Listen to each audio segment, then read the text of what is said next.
এবং আমার শরীরে প্রচুর প্রবলেম ছিল, যেরকম সব মানুষের থাকে। ছোটখাটো কারোর থাইরয়েড ছিল, তারপরে সুগার ছিল, কিন্তু হঠাৎ একদিন স্পাইনের প্রবলেম হলো। প্রচন্ড যন্ত্রণার সঙ্গে ডক্টরের কাছে গেলাম, এমআরআই করলেন, বললেন যে আপনি লাস্ট স্টেজে আছেন, আপনার কোনো ট্রিটমেন্ট নেই, অনলি পেন কিলার। তো আমি এটা নিয়ে যে যেখানে বলেছি আমি সেখানে গেছি, প্রচুর টাকা পয়সা খরচা হচ্ছে। তারপরে ভাবলাম দিল্লি এমসেই চলে যাই, ওটাই লাস্ট ট্রাই। তো ওখানে যখন যাব তার আগে মরিঙ্গো আমার কাছে চলে এসেছিল। তা মরিঙ্গো আমি তখন বিশ্বাসের সঙ্গে নিইনি, কিন্তু ধীরে ধীরে আমি ওটা নিয়ে যখন দিল্লিতে গেলাম, দিল্লির এমস আমাকে ফেরত দিয়ে দিল, বললো কোনো ট্রিটমেন্ট নেই।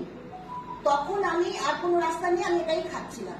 খেতে খেতে হঠাৎ একদিন মিরাকল পেলাম নিজেকে, একটা অদ্ভুত ভাবে আমি কাঠ হয়ে শুয়ে ঘুমাচ্ছি, যেটা আমি কোনোদিনও কাঠ হতে পারতাম না।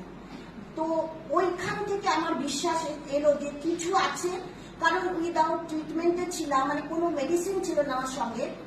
তো কিছু আছে, সেটা এই প্রোডাক্টেই আছে।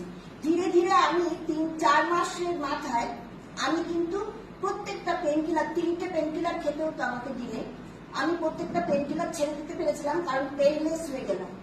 তারপর কত কিছু আমার ছিল, আমি স্টিক ছাড়া চলতে পারতাম না। তারপরে ধীরে ধীরে আমি একটা নর্মাল মানুষ হয়ে গেলাম।